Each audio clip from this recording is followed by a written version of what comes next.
ಶ್ರೀ ವಿಘ್ನೇಶ್ವರನ್ನು ನೆನೆಯುತ್ತಾ ನಮ್ಮ ಎಲ್ಲ ವಿಷಯವನ್ನು ಇವತ್ತು ಹೇಳಲಿಕ್ಕೆ ಇಷ್ಟಪಡ್ತೇನೆ. ಯಾಕಂತ ಹೇಳಿದರೆ ಎಲ್ಲ ಬರ್ತದೆ, ದೇವಸ್ಥಾನದ, ರಾಜಕೀಯದು ಮತ್ತು ಒಳ್ಳೆ ಮಾಡಿದಂಥ ಕೆಲಸ ಪ್ರತಿಯೊಂದು ಹೇಳಲಿಕ್ಕೆ ನಾನು ಇಷ್ಟಪಡ್ತೇನೆ. ಏನಂತ ಹೇಳಿದರೆ ಮೊದಲನೇದಾಗಿ ವಿಘ್ನೇಶ್ವರನನ್ನು ನೆನೆಬೇಕಂತ ಹೇಳ್ತಾರೆ. ಅದೇ ರೀತಿಯಲ್ಲಿ ನಾನು ವಿಘ್ನೇಶ್ವರನ ಹೆಸರು ಹೇಳಿ ಇವತ್ತು ಸ್ಟಾರ್ಟ್ ಮಾಡ್ತೇನೆ. ನನ್ನ ಚಾನಲನ್ನು ಒಳ್ಳೆಯದಂತೇಳಿ ಇದ್ದರೆ ಒಳ್ಳೆಯದು ಸಬ್ಸ್ಕ್ರೈಬ್ ಮಾಡಿ. ನನಗೆ ತಪ್ಪನ್ನು ಇದ್ದರೆ ಅದನ್ನು ತಪ್ಪಂದರೆ ಸಬ್ಸ್ಕ್ರೈಬ್ ಮಾಡಿ. ಎಲ್ಲರಿಗೂ ಹೊಂದಿಸುತ್ತಾ ಒಂದೆರಡು ಮಾತಾಡಲಿಕ್ಕೆ ಇಷ್ಟಪಡ್ತೇನೆ. ಏನಂತ ಹೇಳಿದರೆ ನಿನ್ನೆ ಮಂಗಳವಾರ ಮಂಗಳವಾರ ಅಂತ ಹೇಳಿದ್ರೆ ಪ್ರತಿದಿನ ಪೂಜೆ ಮಾಡುವಂಥದ್ದು, ಪ್ರತಿಯೊಂದು ದೇವಸ್ಥಾನ ಪೂಜೆ ಮಾಡುವಂಥದ್ದು ಪ್ರತಿದಿನವೂ ಒಳ್ಳೆಯ ದಿನ. ಜನರಿಗೆ ಮಾತ್ರ ಅದು ಇವತ್ತು ಈ ದಿನ ಮಾಡಿದರೆ ಒಳ್ಳೆಯದು, ಇವತ್ತು ಈ ದಿನ ಮಾಡಿದರೆ ಒಳ್ಳೆಯದು ಅಂತೇಳಿ, ಅದೆಲ್ಲ ಮನುಷ್ಯನ ಅನಿಸಿಕೆ. ಪ್ರತಿಯೊಂದು ಮನುಷ್ಯನಿಗೆ ಇರ್ತದೆ ಅದು. ಅದೇ ರೀತಿಯಲ್ಲಿ ಇವತ್ತು ಗುಡ್ಡಟ್ಟಿನ ವಿಷಯವನ್ನು ಹೇಳಲಿಕ್ಕೆ ನನಗೆ ನನ್ನ ಮನಸ್ಸಿನಲ್ಲಿ ಕೊರಿತಾ ಉಂಟು. ಅದನ್ನು ಹೇಳಬೇಕು ಅಂತೇಳಿ. ಯಾಕಂತ ಹೇಳಿದರೆ ಇವತ್ತು ಮಹಾಗಣಪತಿ ಗುಡ್ಡಟ್ಟು ಅಂತೇಳಿದರೆ ಭಾರಿ ಅಲ್ಲ, ದೇವಸ್ಥಾನ ಎಲ್ಲದೂ ಒಂದೇ. ಬಾರಳ್ಳಿ ಗಣಪತಿ ದೇವಸ್ಥಾನ ಒಂದೇ, ಅಣಿಗುಡ್ಡಿ ದೇವಸ್ಥಾನ ಅಂದರೂ ಒಂದೇ, ಗುಡ್ಡಟ್ಟು ದೇವಸ್ಥಾನ ಅಂದರೂ ಒಂದೇ, ಅಲ್ಲಿ ಕೊಲ್ಲು ಮಹಾಗಣಪತಿ ದೇವಸ್ಥಾನ ಅಂದರೂ ಒಂದೇ, ಎಲ್ಲ ಗಣಪತಿ ಅಂದರೂ ಒಂದೇ. ನಾವು ಇತಿಹಾಸದಲ್ಲಿ ದೊಡ್ಡ ದೇವಸ್ಥಾನವನ್ನು ನಾವು ಹೊಗಳುವಂಥದ್ದು ಅದು ತಪ್ಪದು. ಸಣ್ಣದಿದ್ದರೂ ಅದು ದೇವಸ್ಥಾನವೇ. ದೊಡ್ಡ ವ್ಯಕ್ತಿಗಳಾದರೂ ಅದು ದೊಡ್ಡವರಾದರೂ ಮನುಷ್ಯರೇ. ಇದೇ ರೀತಿಯಲ್ಲಿ ನಾನು ಇವತ್ತು ಬೇಜಾರದ ಸಂಗತಿ ಯಾಕಂತ ಹೇಳಿದರೆ ನಿನ್ನೆ ನಾನು ಮಂಗಳವಾರ ಕೆಲವ್ರದ್ದು ಹುಟ್ಟಹಬ್ಬಕ್ಕಾಗಿ ಒಂದು ದೇವಸ್ಥಾನಕ್ಕೆ ಹೋಗುವಂಥ ಕ್ರಮ ಅಂದರೆ ಅವರವರು ಮಾಡ್ಕೊಂಡಂಥ ಒಂದೊಂದು 224 ಜಾತಿಯವರು ಒಂದೊಂದು ಕ್ರಮವನ್ನು ಮಾಡಿಕೊಂಡಂಥ ಅದು ಅವರ ಅಭ್ಯಾಸ ಅಂತ ಹೇಳ್ತೇವೆ. ಮತ್ತು ಸಂವಿಧಾನದಲ್ಲಿಯೂ ಅದು ಉಂಟು. ಅದೇ ರೀತಿಯಲ್ಲಿ ನಿನ್ನೆ ನಾನೊಂದು ಮಗುವಿನ ಹುಟ್ಟಹಬ್ಬ, ಅದಕ್ಕಾಗಿ ಎಲ್ಲ ಕುಟುಂಬಸ್ಥರು, ಸಾಧಾರಣ ಎಲ್ಲರೂ ಅಂದರೆ ಹೇಳಲಿಕ್ಕಾಗಲ್ಲ, ಸ್ವಲ್ಪ ಜನ ದೇವಸ್ಥಾನದಲ್ಲಿ ಊಟ ಮಾಡಬೇಕು, ದೇವನ ದರ್ಶನ ಮಾಡಬೇಕಂತೇಳಿ ನನ್ನ ಗಾಡಿಗೆ ಬಾಡಿಗೆ ಹೇಳಿದರು. ನಾನು ಹೋಗಿ ದೇವರ ದರ್ಶನ ಎಲ್ಲ ಮಾಡಿದ ನಂತರ 1 ಗಂಟೆಗೆ ಅವರು ಬಾಗಿಲು ಹಾಕ್ಕೊಂಡು, ಅದು ಎಲ್ಲ ದೇವಸ್ಥಾನದಲ್ಲೂ ಉಂಟು. ಇಂದಿನ ಟೈಮ್ ಬಾಗಿಲು ಹಾಕುವಂಥದ್ದು ಇಲ್ಲಿ ಉಂಟು. ಎಲ್ಲಿ ಅದು ನಮ್ಮ ಸಿಗಂದೂರಿನಲ್ಲಿ ಸಹ ಉಂಟು. 2 ಗಂಟೆಗೆ ಬಾಗಿಲು ಹಾಕಿದರೆ ಮತ್ತು 4:15ಗೆ ಬಾಗಿಲು ತೆಗೆಯುವಂಥದ್ದು. ಇಂಥದ್ದೆಲ್ಲ ಎಲ್ಲ ದೇವಸ್ಥಾನದಲ್ಲಿ ಉಂಟು. ಕೆಲವೇ ದೇವಸ್ಥಾನದಲ್ಲಿ ಮಾತ್ರ 24 ಗಂಟೆ ಓಪನ್ ಇರ್ತದೆ, ಅದು ಬೇರೆ. ಹಾಗೆ ಗುಡ್ಡಟ್ಟಿನ ದೇವಸ್ಥಾನದಲ್ಲಿ ಹೆಸರಾದಂಥ ದೇವಸ್ಥಾನ ಅಂತ ಹೇಳಿದ್ರೆ ಗುಡ್ಡಟ್ಟು ಅಂತ ಹೇಳಿದ್ರೆ ಇಡೀ ನಮ್ಮ ದೇಶಕ್ಕೆ ಗೊತ್ತುಂಟು. ಗುಡ್ಡಟ್ಟು ದೇವಸ್ಥಾನ ಅಂತ ಹೇಳಿದ್ರೆ ಇಡೀ ದೇಶಕ್ಕೆ ಗೊತ್ತುಂಟು.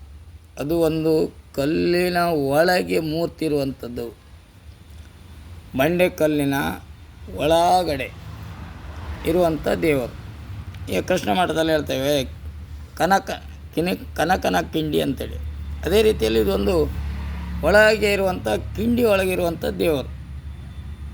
ಅದಕ್ಕೆ ಗುಡ್ಡಟ್ಟು ಮಹಾಗಣಪತಿ ದೇವಸ್ಥಾನ ಅಂತ ಕರೀತಾರೆ. ಆವಾಗ ನಾನು ಭಕ್ತಾದಿಗಳು ಎಲ್ಲರೂ ಊಟಕ್ಕೆ ಬನ್ನಿ ಅಂತ ಹೇಳಿದರು.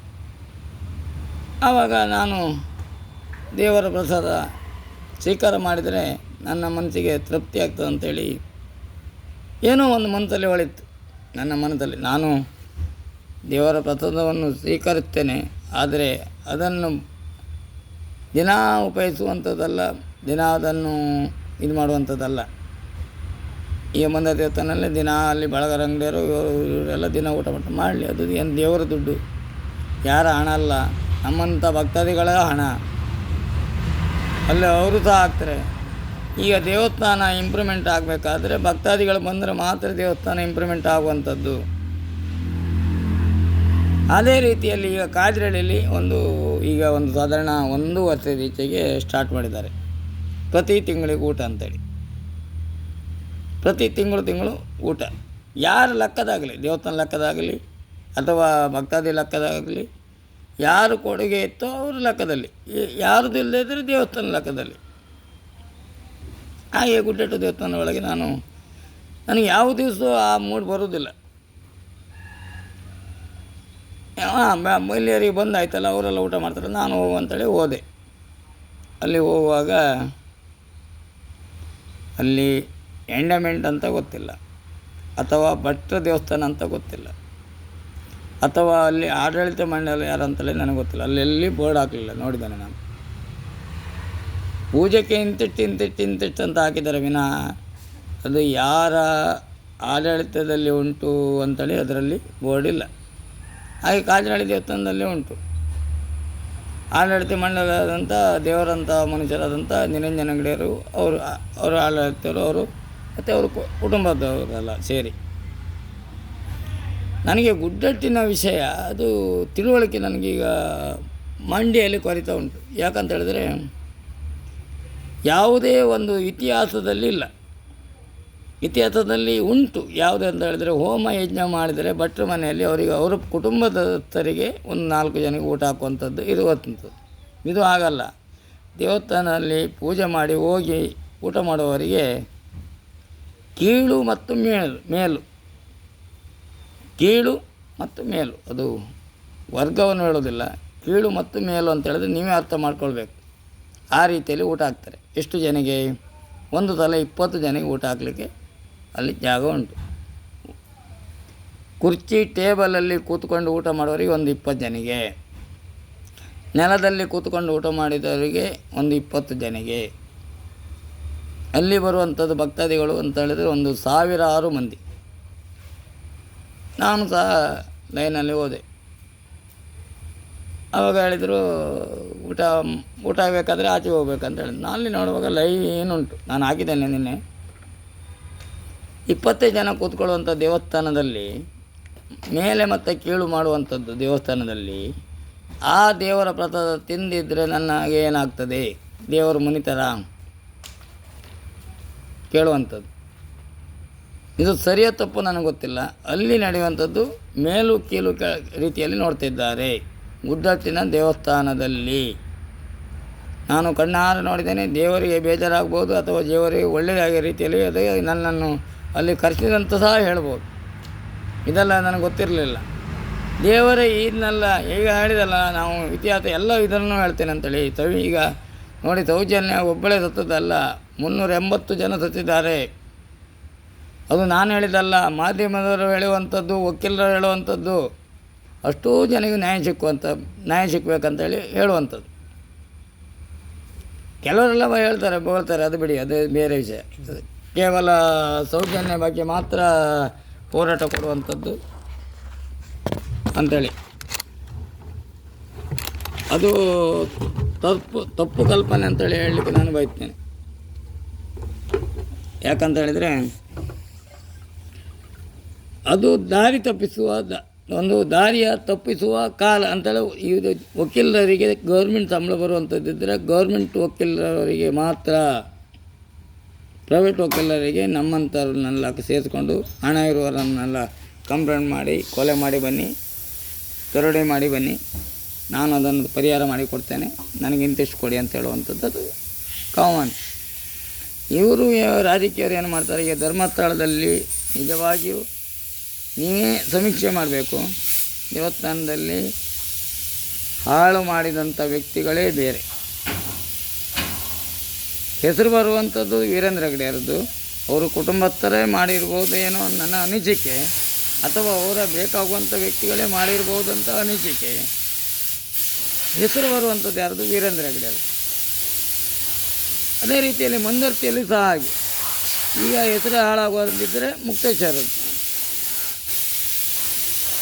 ಅದು ದತ್ತು ಇಲಾಖೆ. ಆದರೂ ಸಹ ಅಲ್ಲಿ ಮುಕ್ತೇಶ್ವರಿದ್ದಾರೆ. ಇದು ಯಾವುದು? ಅದು ಪ್ರೈವೇಟ್. ಧರ್ಮಸ್ಥಳ ಎಂಬುದು ಪ್ರೈವೇಟ್, ಅದು ಯಾವುದೇ ದತ್ತು ಇಲಾಖೆ ಬರುವುದಿಲ್ಲ. ಅದು ಹಿಂದೂ ದೇವಸ್ಥಾನ. ಜೈನರ ದೇವಸ್ಥಾನ ಅಲ್ಲ, ಹಿಂದೂ ದೇವಸ್ಥಾನ.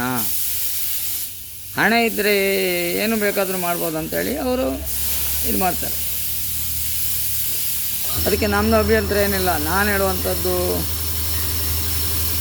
ನಿಜವಾಗಿ ನ್ಯಾಯ ಸಿಗಬೇಕಾದ್ರೆ 380 ಜನಿಗೂ ನ್ಯಾಯ ಸಿಗಬೇಕು. ಸೌಜನ್ಯ ಒಬ್ಬಳಿಗಲ್ಲ, 380 ಜನಿಗೂ ನ್ಯಾಯ ಸಿಗಬೇಕಂತೇಳಿ ನನ್ನ ಹೋರಾಟ. ಅಲ್ಲ, ನನ್ನ ಹೋರಾಟ ಮಾಡುವವರಲ್ಲ ದೊಡ್ಡ ಮುಖಂಡರಿದ್ದಾರೆ, ಅವ್ರು ಮಾಡ್ತಾರೆ ಬಿಡಿ. ಅವರಿಗೂ ಸಹ ನಾನು ಧನ್ಯವಾದ ನೀಡ್ತೇನೆ. ಅದೇ ರೀತಿಯಲ್ಲಿ ಗುಡ್ಡಟ್ಟಿನಲ್ಲಿ ಅದೇ ನಾನು ಹೇಳಿದ್ನಲ್ಲ, ಅಡ್ಡ ಬರ್ದ ಮಾತಾಡಬಾರ್ದು. ಗುಡ್ಡಟ್ಟಿನಲ್ಲಿ ಈಗ 20 ಜನಿಗೆ ಕುರ್ಚಿಯಲ್ಲಿ ಟೇಬಲಲ್ಲಿ ಕೂರಿಸಿ ಊಟ ಹಾಕುವಂಥದ್ದು, ಕೆಳ ಮಟ್ಟದವರಿಗೆ ನೆಲದಲ್ಲಿ ಕೂರಿಸಿ ಊಟ ಹಾಕುವಂಥದ್ದು. ಆದರೆ 25 ಜನಿಗೆ, ಅದಕ್ಕಿಂತ ಜಾಸ್ತಿ ಜನಿಗೆ ಊಟ ಹಾಕುವಂಥ ವಾಲೂ ಇಲ್ಲ. ಅಲ್ಲಿ ದುಡ್ಡನ್ನು ಯಾರು ತಿಂತಾರೋ, ಯಾರು ಮೋಸ ಮಾಡ್ತಾರೋ, ಏನು ಗುಳುಮೆ ಮಾಡ್ತಾರೋ, ದೇವರೇ ತಿಂತಾರೋ ಏನೋ ಗೊತ್ತಿಲ್ಲ, ಅಥವಾ ಭಟ್ರೆ ನುಂಗ್ತಾರೋ ಏನೋ ಗೊತ್ತಿಲ್ಲ, ಅಥವಾ ಆಡಳಿತ ಮಂಡಳಿ ಇದ್ದರೆ ಅವರೇ ತಿಂತಾರೋ ಏನೋ ಗೊತ್ತಿಲ್ಲ. ಹಾಗಾಗಿ ನಾನು ಹೇಳುವಂಥದ್ದು, ಯಾವುದೇ ಇತಿಹಾಸದ ದೇವಸ್ಥಾನದಲ್ಲಿ ಈ ರೀತಿ ಕ್ರಮ ಇಲ್ಲ ಅಂತ ಹೇಳಲಿಕ್ಕೆ ನಾನು ಬಯಸ್ತೇನೆ. ಗುಡ್ಡಟ್ಟಿನಲ್ಲಿ ಇರುವಂಥ ಕ್ರಮ ಯಾವ ಇತಿಹಾಸದಲ್ಲಿ ಇಲ್ಲ, ಸಂವಿಧಾನದಲ್ಲೂ ಇಲ್ಲ. ಇದನ್ನು ನಿಜವಾಗಿ ಭಕ್ತಾದಿಗಳು ತಿಳ್ಕೊಳ್ಬೇಕು. ಒಂದನೇದಾಗಿ, ಇನ್ನು ಮೇಲೆ ಇವತ್ತಿನ ನಾನು ಹೇಳುವಂಥದ್ದು ಹಿಂದಿದ್ದು ನಾವು ಮರಿಬೇಕು. ಮುಂದೆ ಬರೋ ಕಾಲವನ್ನು ನೋಡಬೇಕು ನಾವು. ಅದೇ ರೀತಿಯಲ್ಲಿ ನಾನು ಹೇಳುವಂಥದ್ದು, ಇನ್ನು ಯಾವುದೇ ದಿನ ದೇವರಿಗೆ ಇಷ್ಟವಾಗುವಂಥದ್ದೇನು, ದೇವರಿಗೆ ಇಷ್ಟ ಆಗುವಂಥದ್ದೇನು, ಹೂವು ಮತ್ತು ಹಣ್ಣು, ಕಾಯಿ ಅಂತ ಹೇಳ್ಬೋದು. ಅದು ಅವರು ದೇವರು ತಿನ್ನುವುದಿಲ್ಲ. ಹೂವನ್ನು ಮುಡಿಯುವಂಥದ್ದು, ಹೆಂಗಸರು ಮುಡಿದ್ರು, ಹೂವು ಮುಡಿದಾಗ ಅವಳು ಒಂದು ಸಂತತಿ ಇರುವಂಥ ಹೆಂಗಸು ಅಂತ ಹೇಳಿದ್ರೆ ಹೂವನ್ನು ಮುಡಿದುಕೊಂಡೇ ಹೊರಗೆ ಹೋಗುವಂಥದ್ದು. ಅದೇ ರೀತಿಯಲ್ಲಿ ತಾಯಿಗೂ ಅಥವಾ ಯಾವುದೇ ದೇವರಿಗೂ ಹೂವನ್ನು ಹಾಕುವಂಥದ್ದು ನಮ್ಮ ಭಕ್ತಾದಿಗಳ ಮನಸ್ಸು. ಅದು ಮತ್ತು ತೃಪ್ತಿ ದೇವರಿಗೆ. ಡಬ್ಬಿಗೆ ತಗೊಂಡೋಗಿ 1,000 ಹಾಕೋದು, 2,000 ಹಾಕೋದು, 3,000 ಹಾಕೋದು, ಅಲ್ಲಿ ಬೋರ್ಡ್ ಹಾಕ್ತಾರೆ ದೊಡ್ಡದಾಗಿ. ದಾನ ಮಾಡೋರಿದ್ದರೆ ಈ ಡಬ್ಬಿಗೆ ಹಾಕಿ ಅಂತೇಳಿ, ದಾನ ಮಾಡೋರಿದ್ದರೆ ಡಬ್ಬಿ ಹಾಕಿ. ದೇವರು ಹೇಳುವುದೇ ಇಲ್ಲ, ಇದು ಹೇಳುವಂಥದ್ದು ಮನುಷ್ಯರು ತಿನ್ನುವಂಥ ಹಣ. ಯಾಕಂತ ಇದೇ ಸಾಕ್ಷಿ, ಗುಡ್ಡಟ್ಟೆ ದೇವಸ್ಥಾನ ಸಾಕ್ಷಿ. ಯಾರೇ ಆಗಲಿ ಭಕ್ತಾದಿಗಳಲ್ಲಿ ಕೈ ಮುಗಿದು ಬೇಡಿಕೊಳ್ತೇನೆ, ನಿಮಗೆ ಹಿಡಿದ್ರೆ ಹೂವು ಹಣ್ಣನ್ನು ತೆಗೆದುಕೊಂಡು ಹೋಗಿ ದೇವರಿಗೆ ಕೊಡಿ. ದೀಪದ ಎಣ್ಣೆ ಮತ್ತು ಬತ್ತಿ, ಊದಿ ಬತ್ತಿಯನ್ನು ಉಪಯೋಗಿಸಬಾರ್ದು ಹೇಳ್ತಾರೆ, ಹಾಕ್ಬೋದು. ಆದರೆ ಉಪಯೋಗಿಸೋಕ್ಕಾಗದು, ಉಪಯೋಗಿಸಬಾರ್ದು. ಮತ್ತು ಕರ್ಪೂರದ ಆರತಿ, ಇದನ್ನು ತೆಗೆದುಕೊಂಡು ಹೋಗಬೇಕು ವಿನಃ ಹಣವನ್ನು ಯಾವುದೇ ದಿನ 1 ರೂಪಾಯಿ ದೇವರಿಗೆ ಹಾಕಬಾರ್ದು. 1 ರೂಪಾಯಿ ದೇವರಿಗೆ ಹಾಕಬಾರ್ದು. ಯಾಕೆ ಹೇಳಿ? ಅದು ಗೌರ್ಮೆಂಟಿಂದ ಎಂಡಮೆಂಟ್ ಅಂತ ಹೇಳಿದರೆ ದೇವಸ್ಥಾನದಲ್ಲಿ ಈ ಹಗರಣಲ್ಲಾಗುವಂಥದ್ದು ಇದೇ ರೀತಿಯಲ್ಲಿ. ದೇವಸ್ಥಾನಕ್ಕೆ ಇಂತಿಷ್ಟು ಫಂಡ್ ದುಡ್ಡು ಬರ್ತದೆ, ನಾವು ಮೀಸಲಾತಿ ಇಟ್ಟಿದ್ದೇವೆ, ಇಂತಿಷ್ಟು ಕೋಟಿ, ಅದು ಹಣ ಅಂತ ಹೇಳಿದರೆ ಒಂದೆರಡಲ್ಲ, 50 ಕೋಟಿ ಮಂದಾತಿ ದೇವಸ್ಥಾನಕ್ಕೆ ಇಟ್ಟಿದ್ದೇವೆ. ದತ್ತು ಇಲಾಖೆಯಲ್ಲಿ ಮಾತ್ರ, ಗೌರ್ಮೆಂಟ್ ಅಂದರೆ ಅಂಡರ್ ಒಳಗೆ ಇರುವಂಥ ದೇವಸ್ಥಾನ ಮಾತ್ರ. ಅದಕ್ಕೆ ನಾನು ಹೇಳುವಂಥದ್ದು, ಯಾರೇ ಭಕ್ತಾದಿಗಳು ಹೋದಲ್ಲಿ ಹಣವನ್ನು ಹಾಕಬೇಡಿ. ನೀವು ಎಷ್ಟೋ ಬೇಕಾದರೆ ಹೂವು ಹಾಕಿ, ಎಷ್ಟೋ ಹಣ್ಣನ್ನು ತೆಗೆದುಕೊಂಡು ಹೋಗಿ ಕಾಯಿಯನ್ನು ಹೊಡಿರಿ, ಅದು ನಿಮಗೆ ತಿನ್ನಲಿಕ್ಕಾಗ್ತದೆ, ನಿಮಗೆ ಮುಡಿಲಿಕ್ಕಾಗ್ತದೆ. ಅದೇ ರೀತಿಯಲ್ಲಿ ದೇವರ ವಿಷಯವನ್ನೆಲ್ಲ ಹೇಳಿದ್ನಲ್ಲ, ನೀವು ನಂಬಿಕೆ ಇದ್ದರೆ ಯಾರಿಗೂ 1 ರೂಪಾಯಿ ಕಾಣಿಕೆ ಹಾಕಬೇಡಿ. ನಂಬಿಕೆ, ನಿಮ್ಮಲ್ಲಿ ದೇವರ ಮೇಲೆ ನಂಬಿಕೆ ಇದ್ದರೆ 1 ರೂಪಾಯಿ ಕಾಣಿಕೆ ಹಾಕಬೇಡಿ ಅಂತ ಹೇಳುತ್ತಾ, ಹಾಗೆ ಇದು ಯಾವುದಂತ ಹೇಳಿದ್ರೆ ಹಗರಣ ಅಂತ ಹೇಳುವಂಥದ್ದು. ಹಗರಣ ಅಂತೇಳಿ ಬಂದಿದೆಯಲ್ಲ, SC STಗೆ ಇರುವಂಥ ಫಂಡನ್ನು ಇಂಥವ್ರು ನುಂಗಿದ್ದಾರೆ ಅಂತೇಳಿ, ಅಥವಾ ಇತರ ಜಾತಿಗೆ ಬಂದಂಥ ಹಣವನ್ನು ಇಷ್ಟು ನುಂಗಿದ್ದಾರೆ ಅಂತ. ಅದು ರಾಜಕೀಯ ವ್ಯಕ್ತಿಯರು ಮಾರುವಂಥದ್ದೇ. ಈಗ ರಾಜಕೀಯ ನಿಲ್ಲುವಂಥದ್ದಕ್ಕೆ ದುಡ್ಡಿಗಾಗಿ ನಿಲ್ಲುವಂಥದ್ದು. ರಾಜಕೀಯ ನಿಲ್ಲದೆ ನಿಂತರೂ ಒಳ್ಳೆಯದು, ನಿಲ್ಲದೆ ದಾನ ಧರ್ಮ ಮಾಡುವಂಥದ್ದು ಅದಷ್ಟು ಪುಣ್ಯ ಕೆಲಸ ಯಾವುದೂ ಇಲ್ಲ. ಅಥವಾ ರಾಜಕೀಯ ನಿಂತು ಅವರ ಮನೆಯಿಂದ ಖರ್ಚು ಮಾಡಿ ಬಡವರ ಮನೆಗೆ ಹೋಗಿ ಅವರ ಹತ್ರ ಹೋಗ್ಲಿಕ್ಕೆ ಆಗದಿದ್ದರೂ ಅವರ ಕಾರ್ಯಕರ್ತರಿರ್ತಾರೆ, ಅವರನ್ನು ಹೋಗಿ ಕರೆದುಕೊಂಡು ಹೋಗಿ ಅವರಲ್ಲಿ ಮೇಟಾಗಿ ಯಾರು ಅತಿ ಬಡವರಿದ್ದಾರೆ, ಯಾರು ಶ್ರೀಮಂತರಿದ್ದಾರೆ ಅದನ್ನೆಲ್ಲ ಸರ್ವೆ ಮಾಡಬೇಕಂತೇಳಿ ಈ ಆಶಾ ಕಾರ್ಯಕರ್ತರು, ಅಂಗನವಾಡಿ ಟೀಚರ್ ಅವರನ್ನೆಲ್ಲ ಕರೆಸ್ಕೊಂಡು ಅವ್ರಿಗೆ ಸಂಬಳ ಜಾಸ್ತಿ ಮಾಡುವಂಥದ್ದು. ಅವ್ರ ಮನೆಯಲ್ಲಿ ಕೂತ್ಕೊಂಡು ಇದು ಗಣೇಶನ ಮನೆ, ಇದು ಅವನ ಮನೆ, ಇದು ಇವನ ಮನೆ, ಇಲ್ಲಿ 15 ಜನ ಇದ್ದಾರೆ, ಇವತ್ತು 30 ಜನ ಉಂಡಿದ್ದಾರೆ, 10 ಜನ ಮಲ್ಕೊಂಡಿದ್ದಾರೆ ಅಂಥೇಳಿ ಮನೆಯಲ್ಲೇ ಕೂತ್ಕೊಂಡು ಮಾಡುವಂಥದ್ದು, ಸಂಬಳ ತಿನ್ನುವಂಥದ್ದು, ಅದೆಲ್ಲ ವೇಸ್ಟೇಜ್. ಅವರು ಹೋಗಿ ನಿಂತು ಅವರ ಮನೆಯ ಪಟವನ್ನು ಹೊಡೆದುಕೊಂಡು ಮತ್ತು ಮಾಧ್ಯಮದ ಎದುರೇ ತೋರಿಸಬೇಕು. ನಿಷ್ಠಾವಂತ ಅಧಿಕಾರಿಗಳು ಇವತ್ತು ನಿಷ್ಠಾವಂತ ಅಧಿಕಾರಿಗಳು ಇದ್ದಾರೆ, ಅದಕ್ಕೆ 25% ಮಾತ್ರ, 75 ಮೋಸ ಮಾಡುವರೆ, ಹೀಗೆ ಗುಳುಮ ಮಾಡುವರೆ. ಈಗ ರಾಜಕೀಯ ವ್ಯಕ್ತಿರು ಹೇಳಿದ್ನಲ್ಲ, ರಾಜಕೀಯ ಮಾಡುವುದು ಹಣಕ್ಕಾಗಿ ಅಂತೇಳಿ ನಾನು ಹೇಳ್ತೇನೆ. ಇವತ್ತೆಲ್ಲ ನಿಲ್ಲುವರೇನು ಕೋಟ್ಯಾಧೀಶರು, ಯಾರು ಹೆಸರು ಬೇಕಾದ್ರೆ ನೀವು ನನ್ನ ಹತ್ರ ಕೇಳಿ. ಅವರು ಬಡವರಲ್ಲ, ಬಡವರು ನಿಂತರೆ ಅವ್ರಿಗೆ ಓಟೆ ಹಾಕೋದಿಲ್ಲ. ದೊಡ್ಡ ದೊಡ್ಡ ಚಿನ್ನದ ಮನೆ ಇರುವವರೇ ಇವತ್ತು ಇಲೆಕ್ಷನ್ ನಿಲ್ಲುವಂಥದ್ದು. ಅಲ್ಲ, ಇಲ್ಲಿ ಚಿನ್ನದ ಮನೆಯೇ ಉಂಟು, ಮತ್ತು ಅವ್ರು ಇಲೆಕ್ಷನ್ ನಿಲ್ಲೋದು ಯಾಕೆ? ಮತ್ತು ಚಿನ್ನದ ಮತ್ತೊಂದು ಕೊಪ್ಪರಿಗೆ ಕೊಟ್ಟು ಅಂತೇಳಿ ಅದಕ್ಕಿಂತ 10, 20 ರೂಪಾಯಿ, 30, 40 ರೂಪಾಯಿ, 50 ರೂಪಾಯಿ ತೆಗೆದು ಹಣವನ್ನು ಯಾರು ಬಡವರು ಬಂದವರಿಗೆ, ಮದುವೆ ಮಾಡುವವರಿಗೆ, ಹುಷಾರಿಲ್ಲದವರಿಗೆ, ಕಂಡು ಸರಿ ಕೊಡುವವರಿಗಲ್ಲ, ಸುಮ್ಮನೆ ಬೇಡವರಿಗೆಲ್ಲ, ಕೈಕಾಲು ಸರಿ ಇದ್ದವರಿಗೆಲ್ಲ, ಕೈಕಾಲು ಸರಿ ಇಲ್ಲದಿದ್ದವರಿಗೆ ಅವರಿಗೆ ದಾನ ಧರ್ಮ ಮಾಡುವಂಥದ್ದು, ಇತ್ಯಾದಿ ಮಾಡುವಂಥದ್ದಿದ್ದರೆ ಅವರು ಒಂದು ಒಳ್ಳೆಯ ವ್ಯಕ್ತಿ ಅಂದೇಳಿ ಅವರನ್ನು ಇತಿಹಾಸದಲ್ಲಿ, ಈಗ ನಾವು ಅಂಬೇಡ್ಕರನ್ನು ಇತರನ್ನು ಯಾಕೆ ಮಾಡಿದ್ದಾರೆ, ಅವರು ಇತಿಹಾಸದಲ್ಲಿ ಕಷ್ಟಪಟ್ಟು ಕಲ್ಲು ಗುದ್ದಿ ಅದನ್ನು ಕಣ್ಣಲ್ಲಿ ನೀರು ತೆಗೆದು ಅವರಲ್ಲ, ಅವರ ತಂದೆ ತಾಯಿ ಮಗನನ್ನು ಕಲಿಸ್ಬೇಕಂತೇಳಿ ಅಷ್ಟು ಹೋರಾಟ ಕೊಟ್ಟಿದ್ದಾರೆ. ಹಾಗೆ ಮಹಾತ್ಮ ಗಾಂಧೀಜಿಯವರು ಅಷ್ಟೇ ಜೀವವನ್ನು ಪ್ರಾಣ ಕೊಟ್ಟು ದೇಶಕ್ಕಾಗಿ ಹೋರಾಟ ಮಾಡಿ ಬ್ರಿಟಿಷರನ್ನು ಓಡಿಸಿ ಅದರಲ್ಲಿ ಅವರು ಧರ್ಮನಿಷ್ಠೆಯನ್ನು ತೋರಿಸಿದ್ದಾರೆ. ಒಳ್ಳೆಯ ಮನುಷ್ಯರು ಉಳಿದರೆ ಇಲ್ಲಿ ಇರಿ.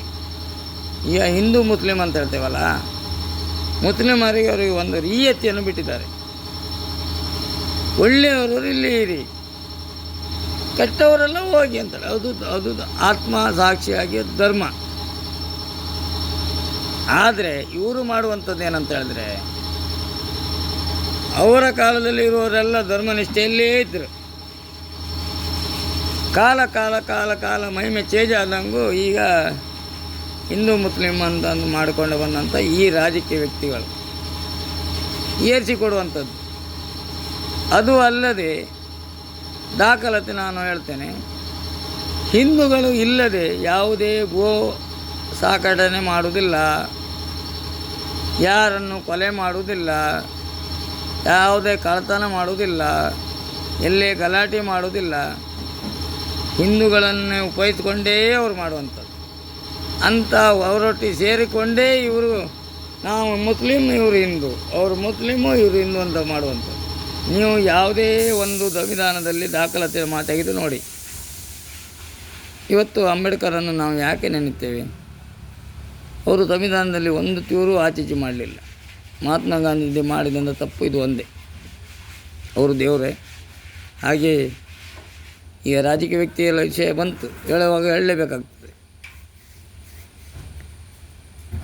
ಅವರನ್ನು ಇವರು ದುರುದು, ಇವರನ್ನು ಅವರು ದುರುದು. ನಿಜವಾಗಿ ಅದು ನಮ್ಮ ಜನರಿಗೆ ಒಸರಾಗಿ ಮಾತ್ರವೇನ.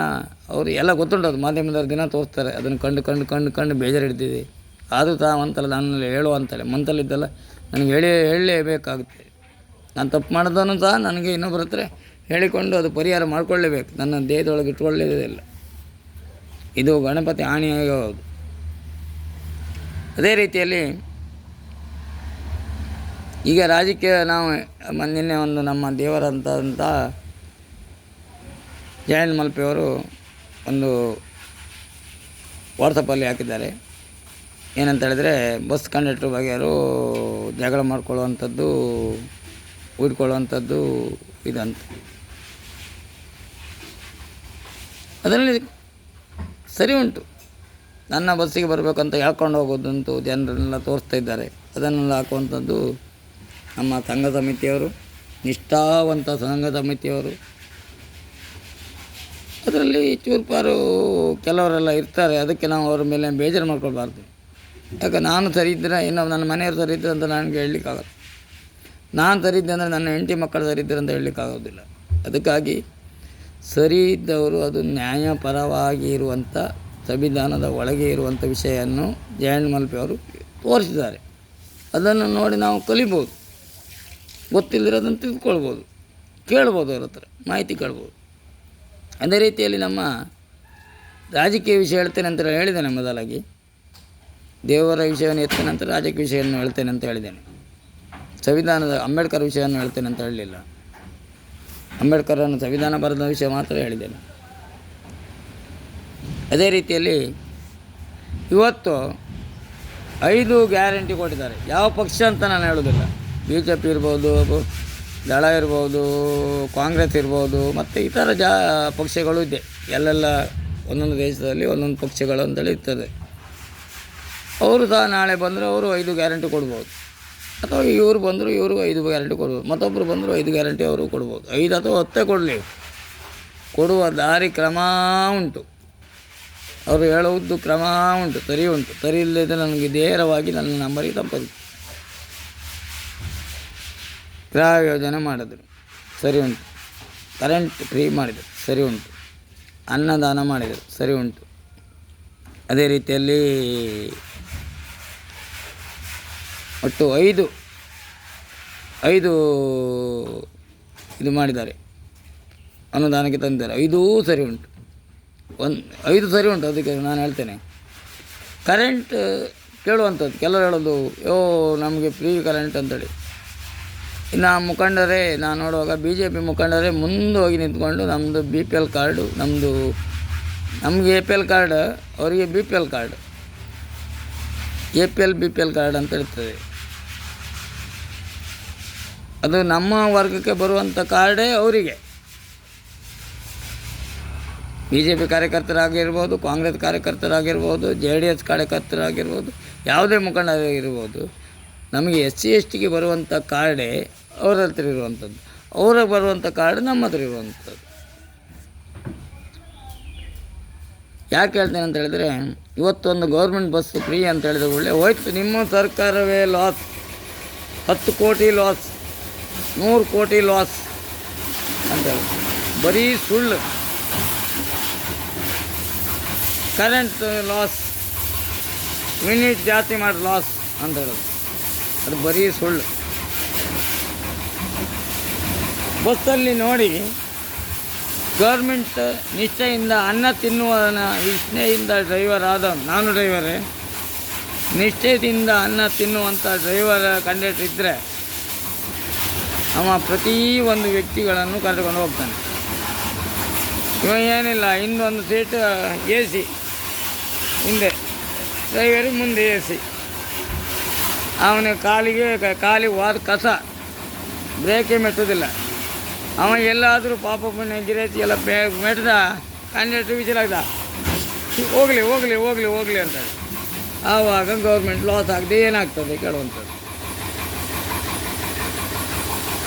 ಇವರು ಕಾಲಿಗೆ ವಾದ ಕಸ ಶುರು ಆಯಿತಾ, ಆ ಡ್ರೈವರಿಗೆ ವಾದ ಕಸ ಶುರು ಆಯಿತಾ, ಕಂಡಕ್ಟರ್ ಅಪ್ಪಿ ಹೊಟ್ಟೆಯೊಳಗೆ ಹುಟ್ಟಲೇ ಇಲ್ಲ. ಅದು ಮಹಿಳೆಯರನ್ನು ಕಂಡ್ರೆ ನಿಲ್ಲಿಸೋದೇ ಇಲ್ಲ ಬಸ್. ನಾನು ಇದನ್ನು ಹೇಳ್ಕೊಡ್ತೇನೆ. ಒಂದು ಮಹಿಳೆ ಒಟ್ಟಿಗೆ 3 ಜನ ಗಂಡಸರು ಹೋಗ್ತಾರೆ. ಆವಾಗ ಗೌರ್ಮೆಂಟಿಗೆ ಎಷ್ಟು ಲಾಭ ಆಯಿತು? 1% ಲಾಸ್ ಆದರೆ 2% ಲಾಭ ಆಯಿತು. ಆ ಟಾರ್ಗೆಟ್ ಹಾಕಬೇಕು. Gruhalakshmi, current bill free. ಅಯ್ಯೋ ದೇವ್ರೆ, ಅಷ್ಟು ಲಾಸ್ ಮಾಡ್ರ, ಇಲ್ಲ ಹೋಯ್ತು ಮುಳುಕಿ, ಅದು ಮುಳುಕಿ ಹೋಯ್ತು ಅಂದ್ರೆ ಎಂಥ ಮುಳುಗಿ ಹೋಯ್ತು? ಸೀತಾ ನದಿ ತಿಂಗಳಿಂದ ಬಾರ್ಕೂರು ಸೇತುವೆವರೆಗೆ ಒಂದಾದು 1,00,000 ಮೋಟ್ರ್ ಉಂಟು, ಫ್ರೀ ಕರೆಂಟ್. ಅದನ್ನು ಮಾಡಬಾರ್ದು. ಹೇಳುವಂಥದ್ದು ರೈತರಿಗೆ ಎಲ್ಲಿ ನಮ್ಮ ಉಡುಪಿ ಮತ್ತು ಮಂಗಳೂರಲ್ಲಿ ಯಾರು ರೈತರಿದ್ದಾರೆ ಅಂತ ತೋರಿಸಿ. ಬೇರೆ ತಮಿಳುನಾಡು, ಆಂಧ್ರ ಅಲ್ಲೆಲ್ಲ ಇರ್ತಾರೆ, ಹುಬ್ಬಳ್ಳಿ, ಧಾರವಾಡ ಆ ಸೈಡ್ ಇರ್ತಾರೆ, ರೈತರಿರ್ತಾರೆ. ಇಲ್ಲಿ ಯಾರೂ ರೈತರಿಲ್ಲ. ದೊಡ್ಡ ದೊಡ್ಡ ಶ್ರೀಮಂತರು. ಕ್ರಮ ಉಂಟು, ಗೌರ್ಮೆಂಟ್ ಕಾನೂನೇ ಉಂಟು. ಏನಂತ ಹೇಳಿದ್ರೆ, ಯಾವುದೇ ಕಾರಣಕ್ಕೂ ಮೋಟ್ರನ್ನು ಒಳಗೆ ಇಳಿಸಬಾರದು. ನೀವೇ ಬಾವಿಯನ್ನು ತೋಡಿ ಅದರಲ್ಲಿ ಇಳಿಸಿ ನೀವು ನೀರನ್ನು ಪಡೆದು ನಿಮ್ಮ ತೋಟಕ್ಕೆ ಉಪಯೋಗಿಸಿ ಅಂತೇಳಿ. ಆದರೆ ಇವರು ನೇರವಾಗಿ ಈಗ 25 HP, 50 HP, 100 HP ಎಲ್ಲ ಬಂದಿತ್ತೇನು. ಮತ್ತು ಇದೊಂದು ಈ ನಮ್ಮ ಅವ್ರಿಗೆ ಯಾವ ರೀತಿಯಲ್ಲಿ ಹೇಳುವಂಥದ್ದಲ್ಲ, ಮೋದಿ ಸರ್ ಅವ್ರಿಗೆ ಹೇಳುವಂಥದ್ದು. ಎಲ್ಲ ಚೀನಕ್ಕೆ ಹೋಗಿ ಅವರು ವಿದ್ಯಾಭ್ಯಾಸ ಎಷ್ಟು ಕಲ್ತಿರೋ ಗೊತ್ತಿಲ್ಲ, ನಾನು ಶಾಲೆ ಹೋಗಲಿಲ್ಲ, ಆದರೆ ನಾನು ಮಾತಾಡ್ತಾನಲ್ಲ ಅದೇ ರೀತಿಯಲ್ಲಿ ಅವರಿಗೆ ಒಂದು ಕ್ವಶನ್ ಏನಂತ ಹೇಳಿದರೆ, ಅವರು ವಿದೇಶ ತಿರುಗಲಿಕ್ಕಾಗಿಯೇ ಪ್ರಧಾನಿ ಆಗಿದ್ದು. ಅದು ಒಳ್ಳೆಯ ಕೆಲಸ. ವಿದೇಶದಲ್ಲಿ ಯಾವ ರೀತಿಯಲ್ಲಿ ಉಂಟಂತೇಳಿ ಅದನ್ನು ತಿಳ್ಕೊಂಡು ಬರಬೇಕು. ವಿದೇಶದಲ್ಲಿ ಯಾವ ರೀತಿ ಉಂಟಂತ ತಿಳ್ಕೊಂಡು ಬರಬೇಕು. ನಾನೊಂದು ಗನ್ ತಂದಿದ್ದೇನೆ, ನಾನೊಂದು ವಿಮಾನ ತಂದಿದ್ದೇನೆ, ಅಲ್ಲಿ ಕಂಡು ಬಂದಿದ್ದೇನೆ, ಇಲ್ಲಿ ಕಂಡು ಬಂದಿದ್ದೇನೆ ಅಂತ ಹೇಳಿದರೆ ಆಗುವುದಿಲ್ಲ. ಕರ್ನಾಟಕ ಸರ್ಕಾರ ನಮ್ಮ ಇಂಡಿಯಾವನ್ನು ಸರಿ ಮಾಡಲಿಕ್ಕೆ ಆಗುವುದಿಲ್ಲ, ಯಾರಿಂದೂ ಆಗುವುದಿಲ್ಲ. ಮಹಾತ್ಮ ಗಾಂಧೀಜಿಯವರು ಬಿಟ್ಟರೆ ಮತ್ತು ಯಾವ ನಿಷ್ಠಾವಂತ ಅಧಿಕಾರಿ ಬಂದರೂ ಆಗುವುದಿಲ್ಲ. ಪಕ್ಷಪಾತ್ರ ಇಲ್ಲ ಇದರಲ್ಲಿ. ಯಾವ ಮುಖ್ಯಮಂತ್ರಿ ಆಗಲಿ, ಪ್ರಧಾನಿ ಆಗಲಿ, ಯಾವುದೇ ಪ್ರಧಾನಿ ಬಂದರೂ ಆಗುವುದಿಲ್ಲ.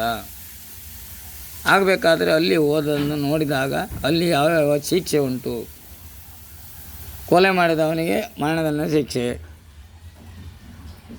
ಹೊಡೆದವನಿಗೆ ಕೈ ಕಟ್ ಮಾಡುವಂಥದ್ದು, ಚುಡಾಯಿಸಿದವನು ಕಣ್ಣು ಕೀಳುವಂಥದ್ದು. ಆವಾಗ ಬೆದರಿಕೆ ಬರ್ತದೆ ಜನರಿಗೆ. ನಮ್ಮ ಇಡೀ ದೇಶದಲ್ಲಿ ಇವರು ತಿರುಗಿದವರು ಅದನ್ನೆಲ್ಲ ಯಾಕೆ ತಿಳ್ಕೊಳ್ಳೋದಿಲ್ಲ ಅಂತ ಕೇಳುವಂಥದ್ದು. ಅದನ್ನು ಕಾನೂನು ತರಬೇಕು. ನಮ್ಮ ಇಂಡಿಯಾದ ಒಳ್ಳೆ ಆಗಬೇಕಾದ್ರೆ ಅದನ್ನು ಕಾನೂನು ತರಬೇಕು. ನಾನೇ ಆಗಲಿ ಯಾವುದೋ ಒಂದು ಹುಡುಗಿ ಹೋಗುವಾಗ ಚುಡಾಯಿಸರಿಗೆ ಒಳ್ಳೆ ಕೇಸ್ ಮಾಡುವಂಥದ್ದು ಬಿಟ್ಟುಬಿಡುವಂಥದ್ದು, ವಕೀಲರ ಬಗೆರಿಗೆ ಧರ್ಮಕ್ಕೆ ದುಡ್ಡು ಕೊಡುವಂಥದ್ದು. ಅಲ್ಲಿ 5,000 ರೂಪಾಯಿ ಖರ್ಚಿದ್ರೆ ಇವರು 50,000 ರೂಪಾಯಿ ನಮ್ಮ ಹತ್ರ ಹೇಳುವಂಥದ್ದು.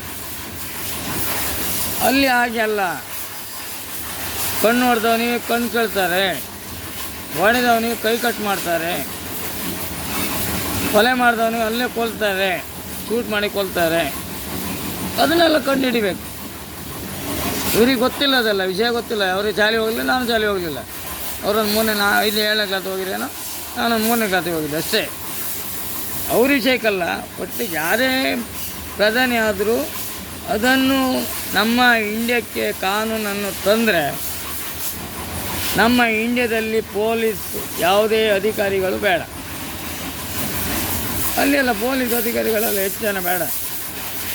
ನಮ್ಮ ಸಾಮಾನ್ಯ ಮನುಷ್ಯರೇ ಕಡಿಮೆ, ಪೊಲೀಸರೇ ಸಿಬ್ಬಂದಿಗಳೇ ಜಾಸ್ತಿ.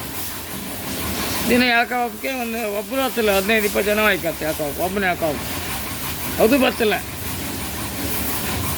ಅದಕ್ಕೂ ಅಡ್ಡಾವಕಾರ ಇರ್ತಾರೆ. ಈ ಇಲೆಕ್ಷನ್ ಇತ್ತಂತ ಮುಖಂಡರು ಇರ್ತಾರಲ್ಲ, ಆ ಗೆದ್ದ MLA ಇರ್ತಾರಲ್ಲ, ಅವರೆಲ್ಲ ಇರ್ತಾರಲ್ಲ. ನಾನು ಹೇಳುವಂಥದ್ದು ಇದು ಈ ರೀತಿ ಮಾಡಿದರೆ ಮಾತ್ರ ನಮ್ಮ ಇಂಡಿಯಾ ಒಳ್ಳೆಯದಾಗ್ತದೆ ಅಂತ ಹೇಳಲಿಕ್ಕೆ ಬಯಸ್ತೇನೆ. ಹಾಗೆ ಮೊನ್ನೆ ಒಂದು ನ್ಯೂಸ್ ತಂದುಬಿಟ್ಟಿದ್ದೇನೆ. ನಮ್ಮ CT ರವಿ ಅವರು ಮಾತಾಡಿದ್ದಾರೆ ಮಾಧ್ಯಮದಲ್ಲಿ. ಒಳ್ಳೆಯ ಮಾತು ಅದು. ಅಂಥದ್ದೆಲ್ಲ ಮಾತಾಡಬೇಕು, ಅದೆಲ್ಲ ಖುಷಿಯಾಗುವಂಥ ಮಾತು. ಪಕ್ಷಪಾತ್ರ ಮಾತಾಡಲಿಲ್ಲ ಅವರು. ಯಾಕೆ ನೀವು ಸೋಲನ್ನು ಅನ್ಬಿಟ್ಟಿರಂತೇಳಿ ಅವರು ತಪ್ಪನ್ನು ಅವ್ರು ಹೇಳಿದ್ದಾರೆ. ನಾವು ಸ್ವಲ್ಪ ನಾವು ಇಲ್ಲಿ ಲೋಕಲ್ ಜನರವರೆಲ್ಲ ಇದ್ದಾರಲ್ಲ, ಅವರು ಸದಸ್ಯರೆಲ್ಲ ಇದ್ದಾರಲ್ಲ ಅಂಥೇಳಿ ನಾವು ಸ್ವಲ್ಪ ತಿರಲಿಲ್ಲ. ಮೋದಿ ಅವರು ಬಂದಿದ್ದಾರೆ, ಇವರು ಬಂದಿದ್ದಾರೆ. ನಾವು ಯಾರು ಬಂದರೂ ಅವರು ಹಾಕೋದೇ. ಯಾವುದು ಕೊಟ್ಟಿದ್ದು, ಇದು 5 ಗ್ಯಾರಂಟಿ ಕೊಟ್ಟಿದ್ದಕ್ಕೋಸ್ಕರ ಅವರು ಹಾಕಿದ್ದು. ಇವರು ಸಹ ಅದೇ ರೀತಿಯಲ್ಲಿ ಗ್ಯಾರಂಟಿ ಕೊಡಲಿ, ಇವರು ಗೆಲ್ತಾರೆ. ಇವರು ಹೇಳುವ ಹೆಮ್ಮೆ ಪಡ್ಬೋದು, ನಮ್ಮ ಪ್ರಧಾನಿ ಈಗ 10 ವರ್ಷ ಆಯಿತು ಅಂತೇಳಿ. ಅದು ಅವರು ಅಣಿಲ್ ಅಂತ ಬರೆದಿರುತ್ತದೆ, ಅದು ನಸೀಪ. ಇದೇ ಮಂಗಳೂರಿನಲ್ಲಿ ಐಡಿಯಲ್ ಬಸ್ ಅಂತ ಇತ್ತು, ಐಡಿಯಲ್ ಬಸ್ ಅಂತೇಳಿ.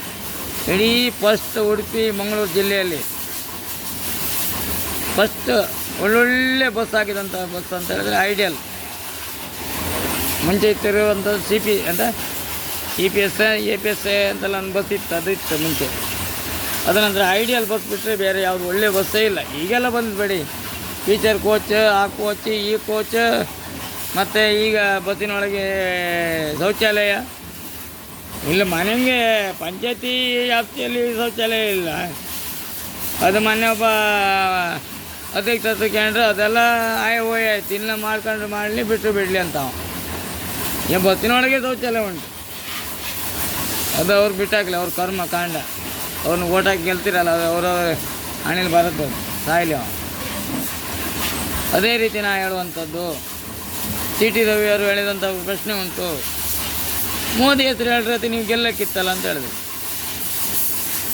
ಇವಾಗೆಲ್ಲ ಮೂರ್ಖರು ಯಾರೂ ಇಲ್ಲ, ವಿದ್ಯೆ ಇಲ್ಲದಿದ್ದರೂ ಬುದ್ಧಿಶಕ್ತಿ ಉಂಟು, ಜನರಿಗೆ ಬುದ್ಧಿಶಕ್ತಿ ಉಂಟು.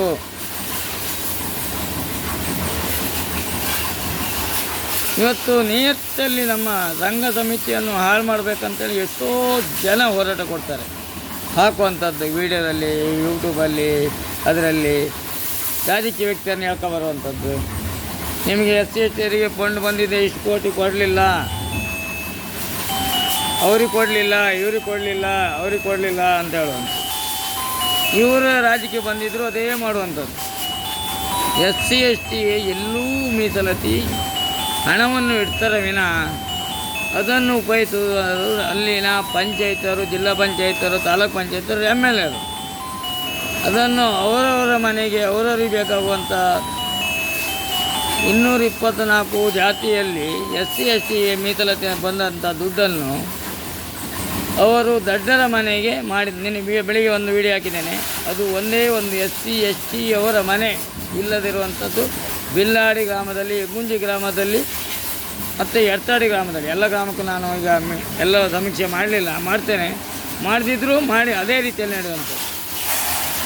SC ಮನೆ ಇಲ್ಲದಿರುವಂಥ ಜಾಗದಲ್ಲಿ ಕಾಂಕ್ರೀಟ್ ರೋಡ್ SC ಫಂಡಿನಲ್ಲಿ ಬಂದಂಥ ದುಡ್ಡಲ್ಲಿ ಖರ್ಚು ಮಾಡಿದ್ದನ್ನು ನಾನು ನಿಮಗೆ ಎಷ್ಟು ಕೋಟಿ ತೋರಿಸ್ಬೇಕಂತೇಳಿ ನೀವು ಹೇಳಿ, ನನ್ನಲ್ಲಿ ದಾಖಲಾತಿ ಕೇಳಿ. ನೀವು ನೇರವಾಗಿ ನನ್ನ ಬನಲಕಟ್ಟೆ ಸ್ಟ್ಯಾಂಡಿಗೆ ಬನ್ನಿ, ನಾನು ರಜೆ ಮಾಡಿ ಕೆಲಸವನ್ನು ಬಿಟ್ಟು ನಿಮಗೆ ಮಾಹಿತಿಯನ್ನು ಕೊಡ್ತೇನೆ. ನೀವು ನಿಜವಾಗಿ ಅಂಬೇಡ್ಕರ್ ಮೇಲೆ ಆಣೆಯಾಗಿ ಹೇಳ್ತೇನೆ, ಅಂಬೇಡ್ಕರ್ ಏನು ಸಂವಿಧಾನವನ್ನು ಬರೆದುಕೊಂಡು ಬಂದಿದ್ದಾರೋ ಅದನ್ನು ಮೀರಿ ಇವರು ಮಾಡುವಂಥದ್ದು. ಗೌರ್ಮೆಂಟಲ್ಲಿ ಫಂಡ್ ಇಡ್ತಾರೆ, SC ST ಫಂಡ್ ಇಡ್ತಾರೆ, ಸರಿಯಾದ ರೀತಿಯಲ್ಲಿ ಇರ್ತದೆ. ಆದರೆ ಇಲ್ಲಿ ಬರುವಂಥದ್ದು ಎಲ್ಲಿಂದ ಬರುವಂಥದ್ದು? ಫಸ್ಟ್ ಸ್ಟಾರ್ಟಿಂದ ಬರುವಂಥದ್ದು MLA ಇಂದ ಬರುವಂಥದ್ದು, MP ಇಂದ ಬರುವಂಥದ್ದು, ಅಲ್ಲಿಂದ ಜಿಲ್ಲಾ ಪಂಚಾಯತ್, ತಾಲೂಕು ಪಂಚಾಯತ್. ಏನು ನಿಜವಾಗಿ 1 ಲಕ್ಷ ರೂಪಾಯಿ ಫಂಡ್ ಎಲ್ಲಿ ಬೇಕಾದರೂ ಇಡ್ಬೋದು. SC ST ಫಂಡ್ 1 ಲಕ್ಷ ರೂಪಾಯಿ ಮಿನಿಮಮ್ ಇದ್ದೇ ಇದೆ. ಅದನ್ನು ತಗೊಂಡೋಗಿ ಒಬ್ಬ ಎಷ್ಟು ಮನೆ ಬಾಗಿಲಿಗೂ ಒಂದು 4 ಜನ ವಲಸೆ ಬಂದವರು ಅಂತ ಹೇಳ್ತೇವೆ ನಾವು. ಅವ್ರನ್ನ ಸಾಹೇಬರು ವಲಸೆ ಬಂದವರಲ್ಲ, ಇವರು ನಾಯಕರಿಗೆ ವಲಸೆ ಬಂದವರು. ಅವ್ರು 10 ಮನೆ ಇರಲಿ, ಅವ್ರ ಮನೆಗೆ ರೋಡ್ ಮಾಡ್ಕೊಂಡು ಹೋಗುವಂಥದ್ದು. ಅವರಿಗಿನ್ನೂ ಜಾತಿಯೇ ಪಂಗಡ ಆಗಲಿಲ್ಲ, ಯಾವ ಜಾತಿ ವರ್ಗ ಒಂದೇ ಪಂಗಡ ಆಗಲಿಲ್ಲ. ಈ ಸದಾನಂದ ಗೌಡ ಹೇಳಿದ್ದಾನೆ ಬಂದ್ಕೊಂಡು, ನಾನು ನಿಮ್ಮ SCಯನ್ನು ಮಾಡ್ತೇನೆ, STಯನ್ನು ಮಾಡ್ತೇನೆ ಅಂಥೇಳಿ ಒಂದು ಇಲಿಯಾಣದಲ್ಲಿ, ಗೋಳಿನ ಹತ್ರ ಇಲಿಯಾಣದಲ್ಲಿ ಒಂದು ಕಲ್ಯಾಣ ಮಂಟಪ ಕಟ್ಟಿಕೊಂಡು ಹೋಗಿದ್ದಾರೆ. ಅವರಿಗೆ ಫ್ರೀ ಮದುವೆ ಅಂತ ಮಾಡ್ಕೊಳ್ಳಿಕ್ಕೆ ಅದು ಒಂದು ಮಾಡಿದ್ದಾರೆ. ಹೇಳಬೇಕಲ್ಲ, ಒಳ್ಳೇದು ಮಾಡೋದು ಹೇಳಬೇಕು, ಕೆಟ್ಟದ್ದು ಮಾಡೋದನ್ನು ಹೇಳಬೇಕು.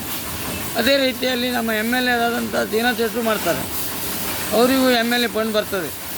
ಅವರು ಬಂದವರಿಗೆ ಚಹಾ, ತಿಂಡಿ, ಹಣ್ಣು, ಹಂಪಲು ಎಷ್ಟೇ ಕೊಡಲಿ, ಮತ್ತು ಹೋಗುವಾಗ ಅವರಿಗೆ ಬಸ್ ಚಾರ್ಜಿ.